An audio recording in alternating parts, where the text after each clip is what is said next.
And I don't want to be cute, I don't want to be a wise guy, but the Riviera of the Middle East, this could be something that could be so bad, this could be so... Es la fotografía clave alrededor de lo que se va viendo después de que ayer Trump recibiera a Netanyahu. Donald Trump propone que Estados Unidos se apodere de la franja de Gaza devastada por la guerra después de que 2 millones de palestinos sean permanentemente reasentados en países vecinos. Hablando con Netanyahu, el primer ministro de Israel, el presidente de Estados Unidos sugirió que el enclave, que anteriormente llamó un sitio de demolición, podría convertirse en la Riviera de Oriente Medio. Trump no respondió directamente cómo y bajo qué autoridad Estados Unidos podría ocupar el territorio. 8:01 de la mañana, en una fotografía en la que Netanyahu y Trump y Netanyahu ponen ese entorno, esa fotografía alrededor de cómo la franja de Gaza podría pasar a manos de Estados Unidos. Vamos a ver con qué autoridad, de qué manera, pero el control por parte de Estados Unidos. Escuchen a Donald Trump. The U.S. will take over the Gaza Strip and we will do a job with it too. We'll own it and be responsible for dismantling all of the dangerous unexploded bombs and other weapons on the site, level the site and get rid of the destroyed buildings, level it out, create an economic development that will supply unlimited numbers of jobs and housing for the people of the area. Citizens, just as the space is inherited by the Palestinians as well. I do see a long-term ownership position, and I see it bringing great stability to that part of the Middle East and maybe the entire Middle East. And everybody I've spoken to, this was not a decision made lightly. Everybody I've spoken to loves the idea of the United States owning that piece of land, developing and creating thousands of jobs with something that will be magnificent in a really magnificent area that nobody would know. Nobody can look because all they see is death and destruction and rubble and demolished buildings falling all over. It's just a terrible... 8:02 de la mañana, la fotografía entre Netanyahu y Donald Trump que hemos visto en las últimas horas, lo que eleva es la tensión, sobre todo ¿con quién? Con Irán, alrededor de cómo todo parece indicar, o todo parecía indicar que se había relajado la tensión alrededor de ese comportamiento que habíamos visto después de los ataques del 7 de octubre de 2023 entre Hamas o de Hamas a Israel. Luego la tensión entre Israel e Irán, la devolución de esa tensión de Irán a Israel, parecía que la teníamos calmada. ¿Hasta qué punto no empieza otra vez a subir la tensión en la relación entre Israel, Estados Unidos e Irán como elemento fundamental? ¿Qué hizo antes de ver a Netanyahu, pero sabiendo ya Trump lo que iba a decir al lado de Netanyahu alrededor de Irán como pieza fundamental para lo que nos está contando Trump, que es cómo está cambiando todo el tablero geopolítico internacional? No solo la guerra de Ucrania, sobre todo Oriente Medio.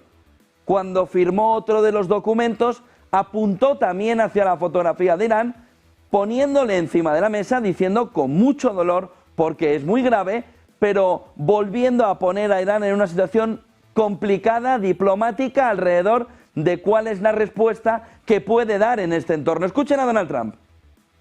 Iran situation, hopefully, I'm going to sign it, but hopefully we're not going to have to use it very much.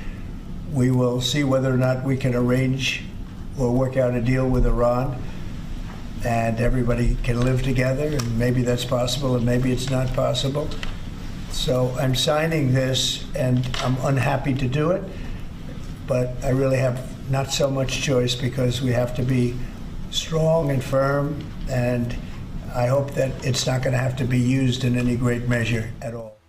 Y a partir de ahí, la otra fotografía, el otro escenario que le pone Donald Trump a Irán es sobre las armas nucleares. El elemento fundamental de gran parte de la acción exterior de Estados Unidos ahora mismo está siendo volver a resituar cada una de las piezas del Lego que Biden destrozó por el camino en sus 4 años, en la mirada de los republicanos, en la mirada de Donald Trump, y vuelve otra vez a poner encima de la mesa la fotografía de una reconstrucción para llegar a un punto parecido al que tenía Estados Unidos en 2020, para que el mandato, para que la administración Biden sea un paréntesis alrededor también de la política exterior en Estados Unidos, vuelta también en esa relación con Irán. Armas nucleares como elemento fundamental. Escuchen a Donald Trump. They cannot have a nuclear weapon. With me, it's very simple. Iran cannot have a nuclear weapon. We don't want to be tough on Iran. We don't want to be tough on anybody, but they just can't have a nuclear weapon. Y sobre todo porque en la fotografía alrededor de Irán está el ataque a Donald Trump, donde gran parte o una parte de los servicios secretos estadounidenses apuntaban que el ataque pudiera haber estado Irán detrás del intento de asesinato de Donald Trump. Con lo que todo este movimiento, tanto en Oriente Medio, al lado de Netanyahu, que ahora comentaremos la fotografía con Netanyahu, como lo que se empieza a ver alrededor de la relación con Irán, viene a devolver una parte del pensamiento de Donald Trump de intentaron matarme. ¿Y si lo vuelven a intentar? Así lo hablaba o así lo decía Donald Trump.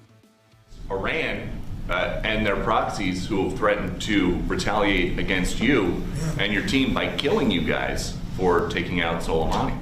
Well, they haven't done that, and that would be a terrible thing for them to do. Not because of me. If they did that, they would be obliterated. That would be the end. I've left instructions. If they do it, they get obliterated. There won't be anything left. And they shouldn't be able to do it. And Biden should have said that, but he never did. I don't know why. Lack of intelligence, perhaps. Si lo hacen, si me matan, los borramos del mapa. Palabras de Donald Trump alrededor de Irán que deja muy clara también la disuasión. Si vuelven a intentar asesinarme y lo consiguen, los borramos del mapa porque ya he dejado instrucciones para que en el ínterin los borren del mapa. La otra clave fundamental es esta.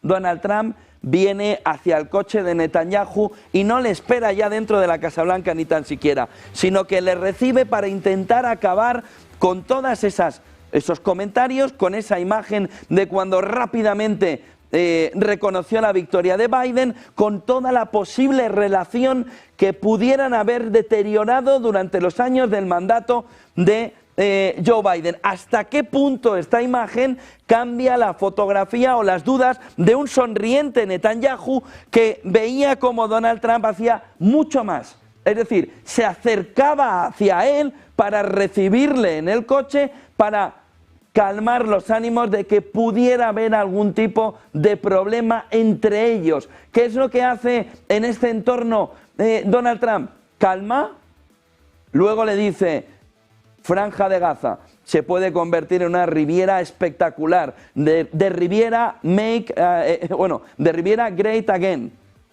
Podría poner Make the Riviera Great Again, le podía haber dicho a Netanyahu. Pero ¿qué es lo que está detrás? Porque era importante para Netanyahu. Si pierde el apoyo personal del presidente de Estados Unidos, pierde mucho a la hora de conseguir mantener el gobierno de coalición con palitos que tiene en Israel. De tal manera que si muestra Netanyahu que Trump ya ha olvidado gran parte del pasado y que quiere reconstruir de manera conjunta, tenemos el final de una fotografía clara alrededor de cómo Trump y Netanyahu, pero sobre todo Trump, en ese primer paso que han visto, quiere cerrar el capítulo anterior. 8 y 8 de la mañana, el otro elemento fundamental que ponía encima de la mesa Donald Trump era alrededor de Naciones Unidas, de la UNRWA y de todo el apoyo, sobre todo de Estados Unidos fuera. Igual que dijo con la USAID, ahora pone encima de la mesa, somos los únicos que ayudamos. Si no se gestiona bien, lo quitamos. Escuchen a Donald Trump. The potential of the United Nations is fantastic, if properly run. So we'll see what happens. How much money are you willing to take away from them? Well, we're taking away a little bit, but we're not looking to take away money. This is so important that we're really, as you know, the United Nations is largely funded by us. But, and it shouldn't be. It should be funded by everybody. But we're disproportionate, as we always seem to be. But it's something that if it ever lived up to the potential, in 10 minutes it would make up the difference. That's the kind of power it could have. Right now it doesn't have that power. Elemento fundamental esta mañana, la vuelta a la cotización del mercado chino después de esa vuelta de inicio de año, de nuevo año lunar. Mercado chino que está plano, o que, bueno, es negativo, pero no con el comportamiento, vamos a ver si podemos verlo, que pudiera tener. 0,59% abajo cuando empieza a cotizar después de todo lo que nos ha pasado por el camino. Se llama DeepSeek, se llama guerra arancelaria. Parece que no afecta demasiado en China, les digo por qué. Hong Kong caída del 1,04%, como ven, un comportamiento diferente, por ejemplo, al Nikkei en Japón. ¿Qué es lo que nos estaría dando, qué nos estaría enseñando en este escenario la fotografía alrededor de China? Que no hay demasiada tensión. Hay un dato importante en la mañana y un comportamiento o un dato que también nos da el Banco Central chino. El dato que hemos conocido, que no ha afectado demasiado, es un peor Caixin, un peor dato de servicios, pero por encima, en expansión, 51, eso sí, se esperaba que fuera 52,4 en datos de Financial News, veníamos de un 52,2, 52,4 el paso, 51 al final el dato. Pero ¿cuál es la clave? Se desacelera un poquito la actividad en servicios, pero no es el elemento fundamental. El elemento fundamental es que ha salido rápidamente el Banco Central chino, el Banco de China, ha salido para decir que va a apoyar al yuan para que no tenga problemas con el problema tarifario. De tal manera que con el problema arancelario no sufra la moneda china, por lo que va a salir a apoyarla. Y eso ha gustado al mercado. No ha gustado al mercado el movimiento de la US Postal, también hace unas horas, diciendo que determinados envíos de China, de compañías de bajo coste, que llegaran a Estados Unidos, no se iban a repartir. Vamos a ver cómo queda en las próximas horas también ese movimiento en Estados Unidos, alrededor de cómo también pone freno, cómo pone piedras en el camino alrededor del proceso exportador chino. 8:11 de la mañana, enseguida hablamos de aranceles. Antes hay unos resultados que sí han llamado la atención. Han llamado la atención porque se ha metido un lechón descomunal en este escenario Google. Vamos a ver si podemos ver Google, los resultados de Google, de Alphabet, alrededor de cómo en este escenario vemos que la nube funciona peor de lo que se esperaba. Hemos tenido caídas de más del 7% after hours, una vez que se conoció que se iba a invertir más de lo que se esperaba. Se iba a invertir más de lo que se esperaba. Y por otro lado, teníamos una fotografía de recursos o de ingresos por parte de la nube que no han gustado al mercado. Aún así, los resultados no son negativos, 86.000 millones, 96.000 millones en 2024, en ese cuarto trimestre que cierra el 2024, con una fotografía donde crece prácticamente todo, con excepciones. Pero crece prácticamente todo, está la atención a Google Network. Pero tenemos una fotografía de Google que no ha gustado al mercado y que vamos a ver cómo cotiza, porque está en Nasdaq también en un comportamiento negativo en el entorno del 0,2% en futuros a estas horas. El otro gráfico importante también para entender esos resultados de Google vienen alrededor de esos márgenes y de cómo viene alrededor de la nube un comportamiento bueno de 864 a 2.093 millones, 2.000 millones, pero viene a comportar ese margen menos de lo que estaba esperando el mercado. Google Services arriba bien, pero la nube no termina de gustar. Decía el consejero delegado de Google esto alrededor de cómo iba a ir la inversión. Infrastructure is also among the world's most efficient. Google data centers deliver nearly 4 times more computing power per unit of electricity compared to just 5 years ago. These efficiencies, coupled with the scalability, cost, and performance we offer, are why organizations increasingly choose Google Cloud's platform. In fact, today, cloud customers consume more than 8 times the compute capacity for training and inferencing compared to 18 months ago.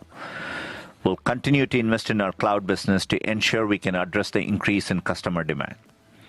Eso decía Sundar Pichai alrededor de cómo ven los resultados y la infraestructura, cómo va mejorando sobre todo ese comportamiento de Google, de Alphabet, alrededor de la estructura cloud y cómo puede ir mejorando. No ha gustado al mercado. Vamos a ver cuando empiece en premercado a moverse Google, a moverse Alphabet, porque va a ser uno de los elementos fundamentales. Anoche fue un castañazo descomunal alrededor de cómo no estaba gustando, porque colateralmente tenemos también esto, lo que vimos ayer, que se amplía no solo a Google, sino a Nvidia, a Intel. Dice Financial Times, China pone la mirada a Google, en la mira, Nvidia e inicia también con Intel por los aranceles de Trump. Pekín busca ejercer presión contra el presidente de Estados Unidos, reabriendo investigaciones sobre los gigantes tecnológicos. Ya no es solo Google, durante el día también hemos visto, o vimos, como Nvidia e Intel también aparecen en la fotografía.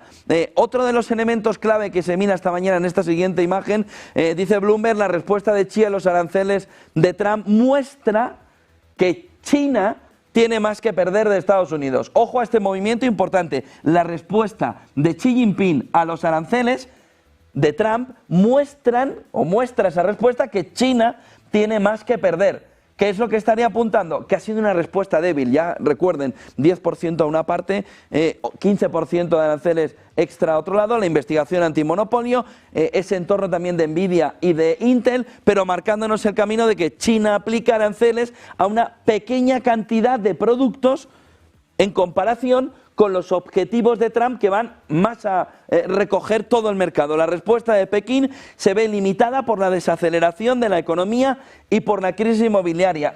Ojo como se está viendo en el mundo anglosajón, la respuesta de Xi Jinping a los aranceles de Trump muestra que China tiene más que perder, que hemos visto en las últimas horas siendo elemento fundamental en la guerra arancelaria.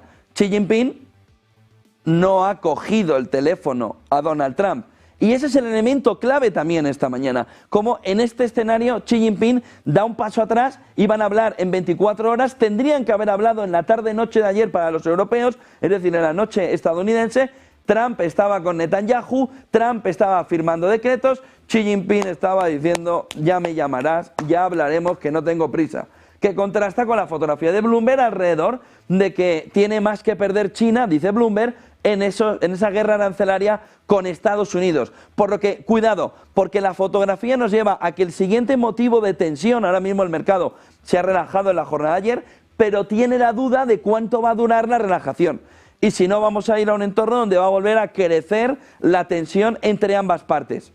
Y por tanto vamos a volver a tener un entorno de tensión arancelaria que el mercado ahora mismo sabe que va a tener, pero no sabe ni cuándo ni por dónde le va a venir de verdad, si va a venir por China. Pero la clave fundamental de las últimas horas, no ha habido conversación con Xi Jinping.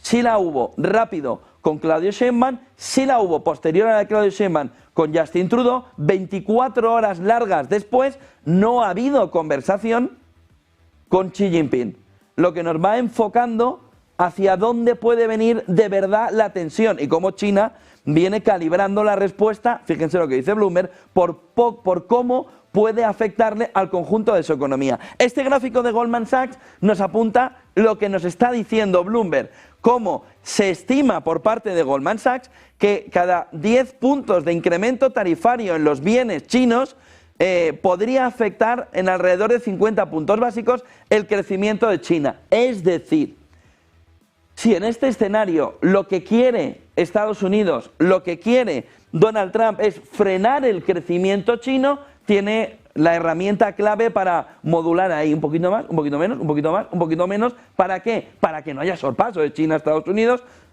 antes de, y esto ya hagan ustedes cuenta, en el 35, en 2035, en 2039, en 2045, en 2030, es decir, ¿cuándo y cómo se puede modular? Y lo que nos marca aquí Goldman Sachs es el movimiento del potencial impacto del 10% tarifario en China con un anualizado Producto Interior Bruto, crecimiento del Producto Interior Bruto en dato trimestral. De tal manera que vemos cómo, sobre todo en el movimiento inicial de la imposición tarifaria del 10% adicional, hay un movimiento importante que le puede llevar a perder el entorno del 0,5% de crecimiento hasta el 1%, pero sobre todo un comportamiento alrededor del 0,5%, en el acumulado se puede ir un poquito más del 1% de ralentización. ¿Cuál es o con qué juega China? China juega con que es una gran gestora de costes. Y en este escenario China lo que puede hacer es buscar la manera de que el impacto tarifario, el impacto arancelario, no le impacte en el volumen. Pero todo parece indicar, por lo que nos está diciendo Goldman Sachs, que sí va a afectar en el crecimiento. ¿Va a afectar en el resto del crecimiento? Vamos a ver primero cómo va el movimiento arancelario. Ayer volvimos a escuchar a Claudio Sheinbaum decir no queremos aranceles. Primero se lo dijo de broma en la conversación, tal como dijo hace 48 horas Claudio Sheinbaum. Le he dicho no los quiero nunca, ahora vuelve a repetir, no queremos los aranceles, vamos a hacer todo lo que esté en nuestra mano, Claudia Sheinbaum, para que no haya aranceles por el perjuicio que pueda haber para la economía mexicana, también estadounidense, mexicana. Escuchen a Claudia Sheinbaum. Nosotros queremos pues que no haya aranceles, ¿verdad? No solamente un mes, sino que no haya aranceles. Eso pues es una negociación que inicia ahora con mucho más fortaleza con el gobierno del presidente Trump. Él habla pues de que no quiere que se exporte tanto de México a Estados Unidos. Nosotros decimos pues que es la fortaleza de América del Norte y del tratado que tenemos, pero es parte de lo que se va a platicar y nosotros queremos que permanezca porque ha sido benéfico para los tres países. 8:20 de la mañana, esa es la fotografía desde México. En Europa todavía estamos frotándonos los ojos en plan, ¿qué ha pasado? ¿Qué ha pasado desde el 5 de noviembre? Cuando teníamos al gran socio, cuando teníamos a Joe Biden, cuando la administración Biden-Harris respondía a todo sí, sí, sí a las peticiones europeas, ahora encuentran un silencio atronador alrededor de las peticiones europeas. Ayer von der Leyen por fin tomaba el timón alrededor de los aranceles, hablaba de que habría mayores amenazas, de que habría sanciones, de que habría aranceles. Donald Tusk en otra comparecencia era más escéptico sobre que hubiera haber aranceles, es decir, hay una parte de Europa que todavía no se cree el cambio de régimen, entiéndenme el cambio de régimen, el cambio de administración en Estados Unidos y lo que significa para el conjunto europeo. Así empieza a coger cuerpo von der Leyen a lo que todo parece indicar que va a ser un arancel al menos del 10% al conjunto europeo. Vamos a ver cómo y cuándo, y vamos a ver si de verdad se puede contraponer medidas como, por ejemplo, defensa, mayor gasto en defensa. Escuchen a von der Leyen. And we know that there will be an increased use of threats and economic coercion tools, such as sanctions, export controls and tariffs. We have seen this again in the last few days and how quickly things can escalate. I want to be clear. Europe will safeguard its economic and national security.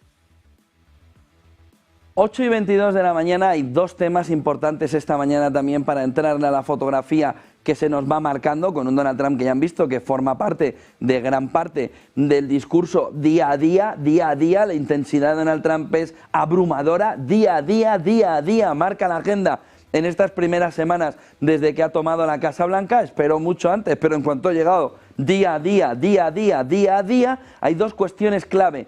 Una que la tratamos enseguida alrededor de Bitcoin, porque ayer apareció el zar del Bitcoin de Donald Trump. Ojo, porque las noticias no fueron lo mejor que se pudiera esperar. No hablo ya de la creación de una reserva de valor, sino de, bueno, ya se verá la reserva de valor. Se lo cuento enseguida. Antes, el elemento fundamental alrededor de la inteligencia artificial que empieza a aparecernos. Varios informes encima de la mesa alrededor de si estamos empezando a vivir el apocalipsis de la inteligencia artificial. Y no estamos hablando ni de Terminator, ni de que vengan las máquinas a controlarlo todo, sino de una falta de planificación en Estados Unidos. Piensen en la última votación que ha habido al respecto. Absoluto entendimiento entre republicanos y demócratas para apoyar lo que todo parece indicar puede ser el elemento clave que tira abajo gran parte del sistema si no se ataca a tiempo la clave fundamental del problema del apocalipsis de la IA, que es la energía. Como elemento clave, últimos 4 años, qué bonito es lo verde, qué bonito es lo verde, qué bonito es lo verde, vamos a ser todos verdes, qué bonito es lo verde, no tenemos suficiente energía para la inteligencia artificial, se nos cae el sistema entero, qué bonito es lo verde, calla hombre. No tenemos ahora mismo suficiente energía para responder a las necesidades. Y de ahí que varios informes en las últimas horas ponen encima de la mesa el apocalipsis de la inteligencia artificial. Vamos a relatar en 3 diapositivas el punto en el que estamos y dónde están apareciendo las oportunidades de inversión. Siempre hay alguien que hace dinero con los problemas ajenos. Mark Andreessen y Elon Musk ya están destacando que la IA es una de las mayores revoluciones, y ahí podemos estar completamente de acuerdo para partir de ahí, tecnológicas de la historia. Después de la revolución de las .com, el movimiento de la inteligencia artificial viene a cambiarlo todo. ¿De qué manera viene a cambiarlo todo? Pues poniendo encima de la mesa que el problema no es una pérdida de empleos que se transformarán. El problema no es Terminator, una revolución de los robots, ya veremos, sino que hay un problema de infraestructura energética a nivel mundial, sobre todo en Estados Unidos. Hombre, en Europa no hay demasiado problema, porque para poner en marcha la ley de inteligencia artificial, pues eso no necesitas tener demasiados entornos energéticos para que funcione. Lo que te faltan son las empresas. Pero en Estados Unidos, en China, sobre todo en Estados Unidos, donde se está haciendo la gran inversión para adaptarse a este entorno, lo que se está planteando es cuidado, porque tenemos un problema de infraestructura energética. A partir de ahí, la demanda energética de la inteligencia artificial va creciendo exponencialmente. Musk predice que en 2025 ya habrá una crisis de suministro eléctrico global, con lo que hay que empezar a trabajar, republicanos y demócratas, votando conjuntamente para intentar evitar que se produzca esto, la apocalipsis a la que nos puede llevar la inteligencia artificial, no por el asteroide, sino por lo que nos puede aportar o lo que nos puede situar en un problema de suministro eléctrico global, con precios disparados que vuelvan a hacer repuntar la inflación de una manera agresiva. Dice en los informes, dispararán los costes de electricidad, la inflación provocará posibles apagones masivos que ahora mismo no estamos viviendo, y las empresas como Nvidia, Google, Microsoft o Amazon dependen de esa inteligencia artificial y podría verse gravemente afectadas, sobre todo porque ven un envejecimiento constante del sistema eléctrico mundial, que hemos intentado hacer esa transición a lo verde, a lo verde, a lo verde, no hay verde, no hay verde, no hay verde, que no podrá satisfacer esta creciente demanda. Queremos ir allí, pero no tenemos la energía para llegar allí. Queremos crear la inteligencia artificial en un sistema o en un entorno diferente, pero no tenemos el componente energético suficiente para llevarnos allí. Miren esta otra diapositiva que nos marca en este apocalipsis de la inteligencia artificial cómo los combustibles fósiles no pueden cubrir la demanda debido a las restricciones ambientales y políticas. ¿Qué es lo que se está planteando? Un cambio por parte de la administración de Trump-Vance, administración Trump, para intentar cambiar todo lo vivido en los últimos años, caminar hacia un entorno más anti-ESG y poder conseguir cubrir la demanda por la eliminación de estas restricciones, tanto ambientales como políticas. Cuidado que Europa no está en este escenario. Cuidado que Europa no está en este escenario y podría tener un problema energético mayor que un entorno de Estados Unidos donde Donald Trump sí quiere hacer el cambio. Las energías renovables, solar y eólica, son insuficientes por su intermitencia y baja eficiencia. La solución promovida por gobiernos y empresas es la energía nuclear, en especial estos reactores modulares pequeños. Se los venimos contando desde hace un tiempo, Oklo, de tal manera que, donde ha invertido Sam Altman, de tal manera que veamos una fotografía donde el boom de la energía nuclear y la inversión en uranio, cuidado porque ahí Rusia juega un papel fundamental, y por eso gran parte de las sanciones, o las sanciones hasta en un periodo posterior, ni tan siquiera se ha planteado que el uranio pueda ser uno de los elementos para sancionar. Ojo, porque tanto la energía nuclear como la necesidad de uranio para esa energía nuclear hace que, por ejemplo, Microsoft esté pagando el doble por la energía nuclear para sus centros de datos. Para sus centros de datos. Donde Amazon está comprando un data center junto a una planta nuclear. Donde Bill Gates y Sam Altman, OpenAI, ya están invirtiendo en nuevos reactores nucleares. Donde la demanda de uranio también va creciendo. Miren esta última diapositiva alrededor de cómo se va viendo en ese movimiento, no solo de la inteligencia artificial, sino del mundo cripto, la unión de las dos cosas y la unión de esos ordenadores cuánticos nos vienen reflejando o nos vienen acercando a una situación problemática. Se espera una subida significativa en empresas que proveen uranio o que desarrollan SMRs, ahora les enseño estas últimas.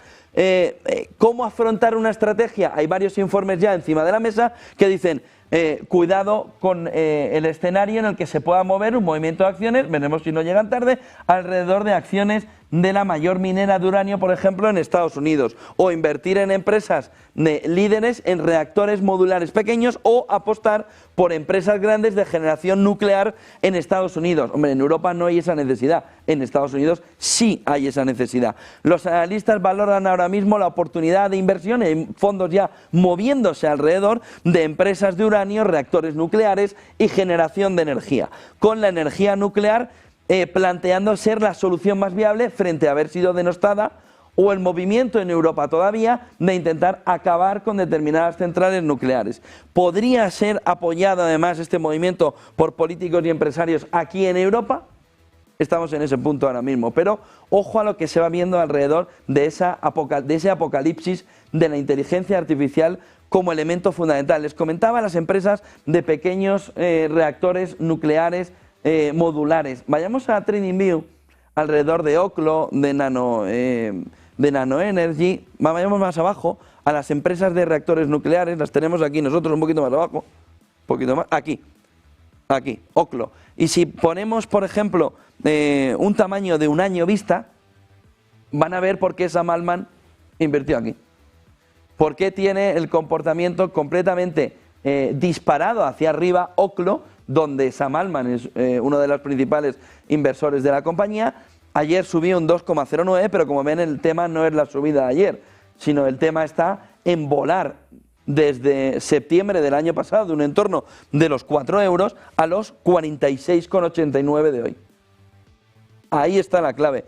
Fíjense el resto de compañías, fíjense la siguiente que tenemos nosotros siempre destacada, de NuScale, como el comportamiento es menor, vamos a ponerlo a un año vista, pero con una tendencia prácticamente parecida, de movimiento sobre todo a partir de septiembre, cuando empieza la necesidad. Y como Nano Energy aquí también, Nano Nuclear Energy, también tiene un comportamiento parecido, fíjense, desde el inicio de la cotización, con sus altibajos.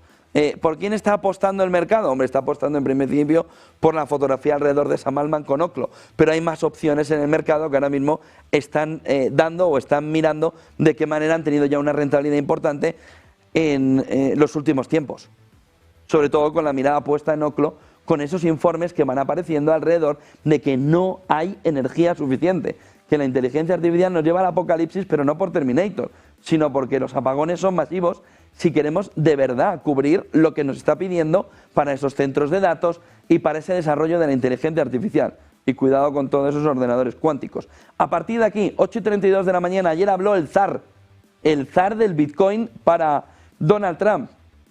No va a haber todavía reserva de valor. Miren Bitcoin. En cuanto dijo, no va a haber reserva de valor. Movimiento a la baja, vamos a verlo más pequeñito en un día. Van a ver el momento enseguida donde habla el zar del Bitcoin.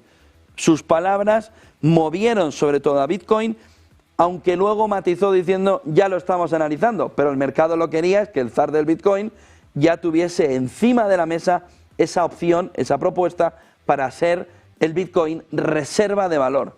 Caída hoy pequeñita en 0,20, pero 97.500. Este es el movimiento cuando el zar del Bitcoin decía esto que van a escuchar ahora. One of the things that the president instructed us to do was to evaluate the idea for a Bitcoin reserve, and so that is one of the things. That's one of the first things we're going to look at as part of the internal working group in the administration. So as soon as we get all that set up, we're still waiting for some cabinet secretaries who are on the working group to get confirmed. So we're still in the very early stages of this, but that's one of the first things we're going to look at is the feasibility of a Bitcoin reserve. I think the concept of the sovereign wealth fund is a little separate. And you'd have to talk to Secretary Lutnick, or soon to be Secretary Lutnick, about that. Thank you all very much. 8:34 de la mañana, el otro elemento fundamental que vamos a intentar descifrar en los próximos minutos con Josep María Trigo es alrededor de qué está sucediendo con el asteroide. Vamos a ver primero la fotografía. La ESA vigila activamente el asteroide cercano a la Tierra 2024 YR4.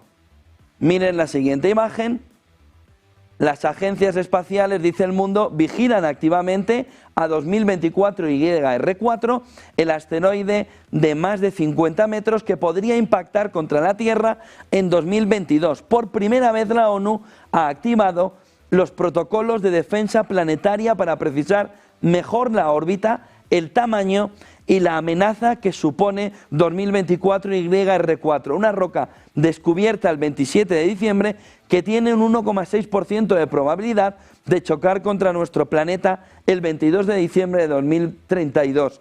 Miren la siguiente imagen, como en The Conversation, precisamente nuestro invitado, Josep María Trigo Rodríguez, del Instituto de Ciencias del Espacio, del CSIC, del ICE-CSIC, plantea en un artículo que les recomiendo la lectura para verlo en detalle, las claves de este asteroide 2024 YR4.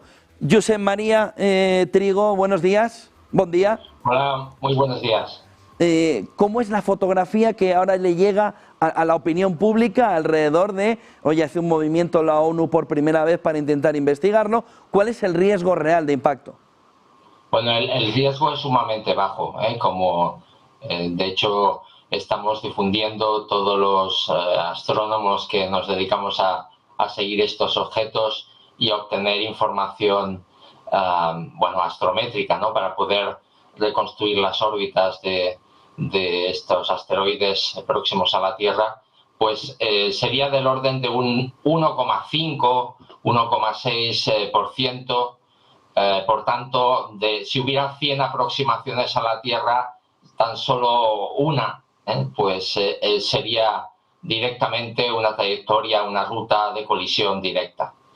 Y eso viene a decirnos, por un lado, que la probabilidad es muy baja, pero de hecho tenemos la oportunidad de volver a observar este asteroide. Realmente el hecho de que la precisión de la órbita no sea todo lo que deseemos es porque precisamente solo observamos pequeños arcos. Justo son objetos tan pequeños, aquí estaríamos hablando de un objeto rocoso seguramente entre 40 y 90 metros, y para precisamente poner en marcha este protocolo necesitaría un objeto de unos 50 metros, por tanto estamos en el límite.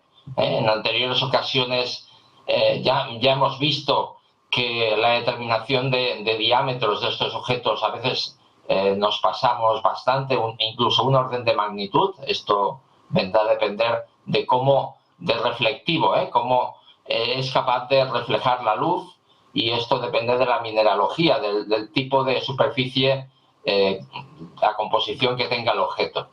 Y bueno, pues realmente no hay motivo para alarmarse. En 2028 se volverá a observar el objeto, por tanto podemos mejorar la órbita ya determinada en este primer encuentro, y también, bueno, pues en caso de que fuera necesario, pues realmente se plantearía algún tipo de misión, aunque sí que es cierto que estará muy bien poder observarlo con suficiente antelación, y ya veremos qué medidas se toman por si hiciera falta. Realmente para una misión del estilo de la misión DART en la que participamos, en la que desviamos al asteroide Dimorphos, sería más eficiente si se hiciese justo para el próximo retorno en 2028, porque estamos hablando de un periodo orbital de alrededor de 3 años, y cuando vuelva en 2032 pues ya será bastante más difícil de desviar. Entiendo que también se puede convertir en una gran oportunidad para investigar precisamente ese tipo de materiales en el espacio, ¿no? Sí, la mayoría de estos objetos que ponen en riesgo, ¿no?, a los humanos, tenemos que irnos acostumbrando, porque realmente estamos con estos programas de seguimiento automatizados, son muy eficientes. Usamos un tipo de cámaras, se llaman CCD, cámaras digitales muy sensibles, y antes hace 20, 30 años era muy difícil detectar estos objetos. Ahora mismo ya los estamos captando, y por eso digo que nos tendremos que ir acostumbrando a que objetos de alrededor de 50 a 100 metros pues se descubren, en este caso con suficiente antelación. Incluso estamos descubriendo asteroides muy pequeñitos, de pocos metros de diámetro, bueno, que justo tenemos pocas horas de margen para antes del impacto, pero esto es porque realmente son muy pequeños, y esto es bastante improbable, un impacto directo.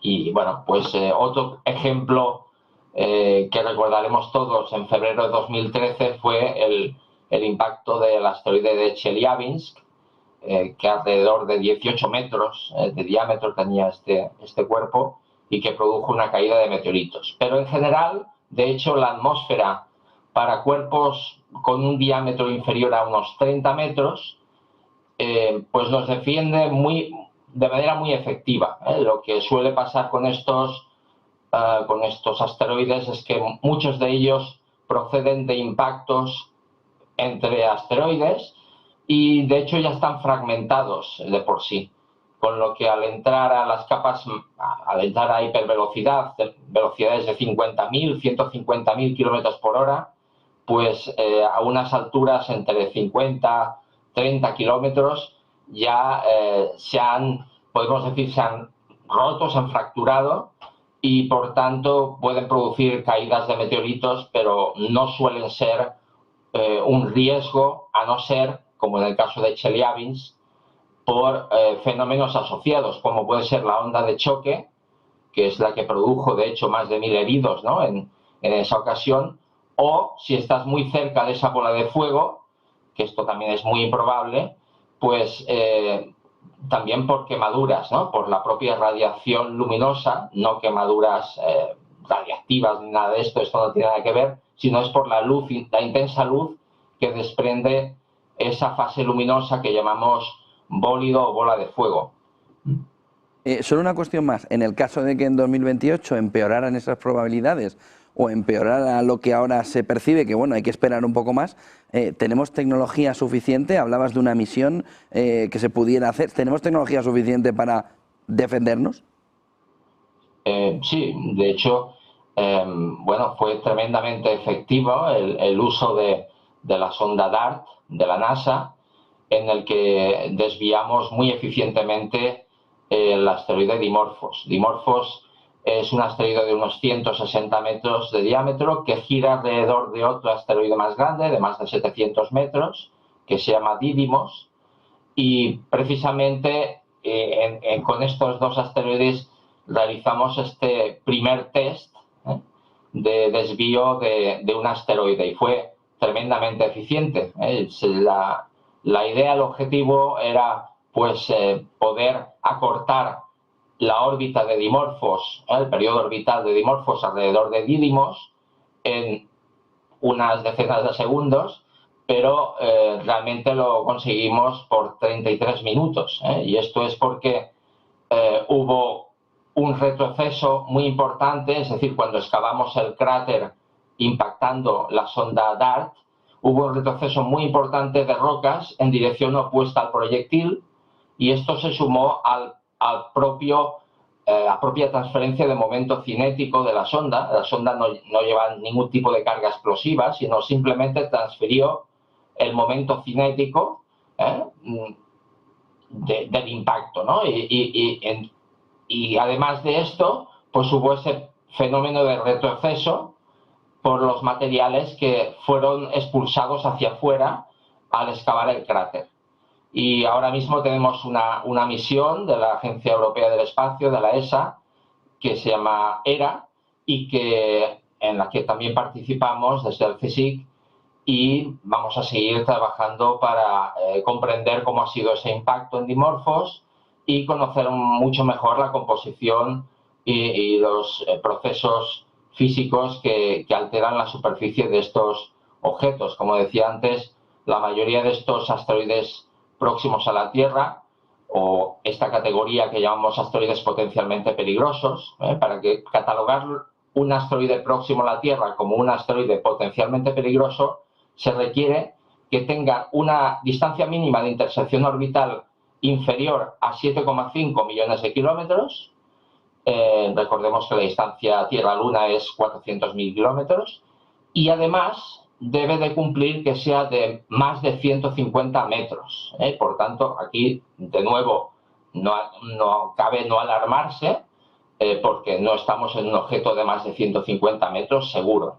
Lo más probable es que tenga de alrededor de unos 50 metros. Y estamos en el límite de lo que podría ser un evento del estilo del impacto de Tunguska, pero que nadie se alarme porque evidentemente tenemos margen para observarlo.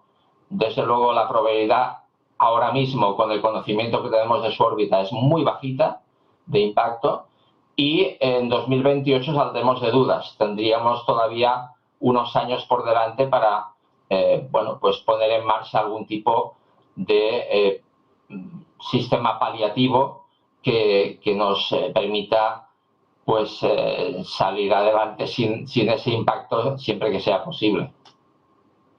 Muchísimas gracias, Josep María Trigo. Buen día y buen negocio. Buen día.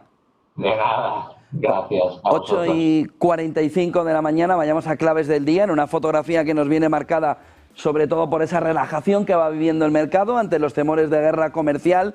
Está hablando también China esta mañana, les voy a contar enseguida, a pesar de que China contraataque a Google, a Nvidia, a Intel. Trump y Xi Jinping no hablan todavía tras las represalias de China y alimentan más la tensión entre las dos potencias. Trump recibe a Netanyahu, como han visto al principio en la Casa Blanca, y dice que Estados Unidos se hará con el control de la Franja de Gaza para su reconstrucción. Google cae after hours 7,2% después de ver cómo el inversor, cómo se desacelera el crecimiento de los ingresos en la nube y que va a invertir 75.000 millones, por lo tanto, más de lo esperado, y eso ahora es malo. Después de la época DeepSeek, va a invertir más de lo que esperaba el inversor en un entorno donde DeepSeek cambia esa fotografía. Le ha penalizado también en ese movimiento after hours, caída, les recuerdo, del 7,2%, 7,20 y pico por ciento. Se desaceleraba sobre todo el crecimiento de los ingresos en la nube. Y Europa, que todavía, como les decía antes, se frota los ojos, cree Donald Tusk que la amenaza de aranceles de Estados Unidos puede ser retórica política.